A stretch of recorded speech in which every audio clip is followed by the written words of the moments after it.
All right, everyone, welcome back. Welcome back. Thanks for joining me as always. The August edition, the sweltering Florida August edition, where the bugs are the size of your palm. And I've seen foxes, red foxes, that are across the street, a little bit up the road from me, but they come out at night. They walk along this golf course. It's kind of interesting to see. They're very small. I didn't think foxes were as small as they were. And when I walk my little Bichon there, I'm wondering if they would ever lunge and attack. I'm going to have to get them filmed in action. I can't tell if they're getting quasi-domesticated. They don't look too afraid, but they are somewhat skittish, and interesting. In North Florida has some interesting critters. It's not at all like South Florida when I lived there in the bygone era of the 80s and Don Johnson and Miami Vice and all the cool stuff that was happening back then. But anyway, thanks for joining me as always. And today I have this very cool Tetsujin cycle. I think I've amassed probably I'm not patting myself on the back, but I think I probably have amassed the best Tetsujin collection out there, as far as I can tell. I don't think anyone has the Tetsujin toys that I do. The level, the rarity, and the combination of different toys. 10 toys at least, and I haven't shown a lot of the Tetsujin stuff, but when the collection opens, hopefully soon, you can always come and visit them. So this is no different. Now I have to thank my buddy Josh, because I had almost picked one up and he said, don't do it, it's got rust on it, and he found a better one, and he found it very quickly, I might add. So let's start with the box. This is TT, not TN. And you can see here I got to tell you, there's something about the Tetsujin artwork is always spectacular. When you buy items or like through auctions, say like Mandarake, if they ever have original art and there's Tetsujin original art, man, that goes for boatloads of money. But you can see here this cool, it looks almost like a Triumph motorcycle to me, like a mid to later 60s Triumph style. Nice panel here, nice, and kind of the same on the end panel. And as usual, you have Jimmy Sparks controlling him. And why is he on a motorcycle? I'm trying to figure out the gravity here, because his motorcycle is flying down, yet these booster jetpacks would be thrusting this way and this. I don't know. I can't understand the physics of the power here. But for whatever reason, he's angling down, and where his like jetpacks would make him to me Papa Wheelie. But that's okay, because he's Tetsujin. He can do whatever the hell he wants.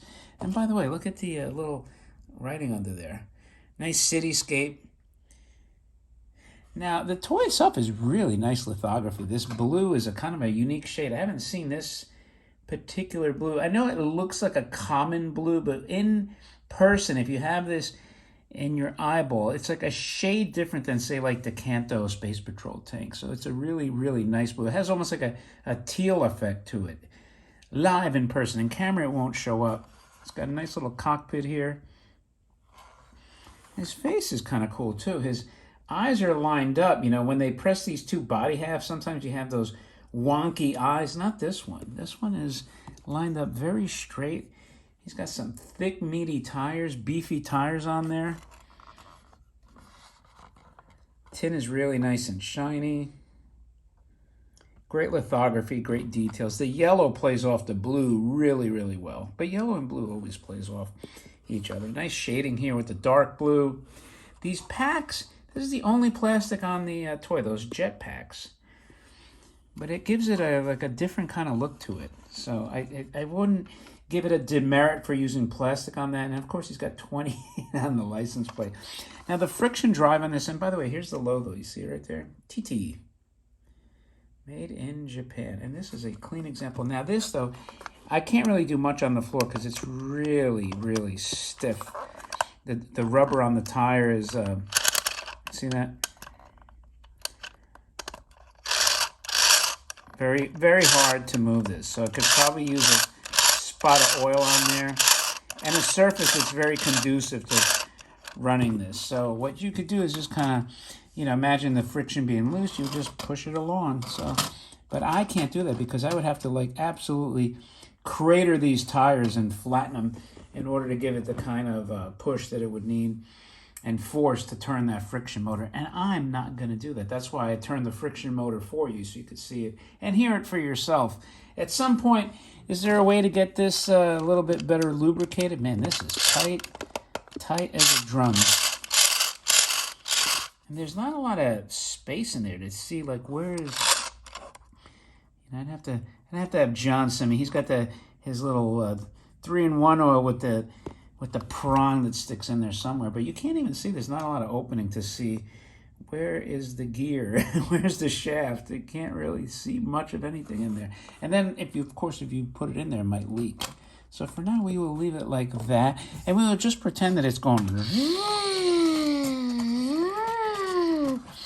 But you know what? The main thing is that it's a beautiful, nice, perfect, pristine example of this toy with a beautiful box, and that's what counts. And it's also a Tetsujin. So anyway, let me know what you think of this cool Gigantor toy.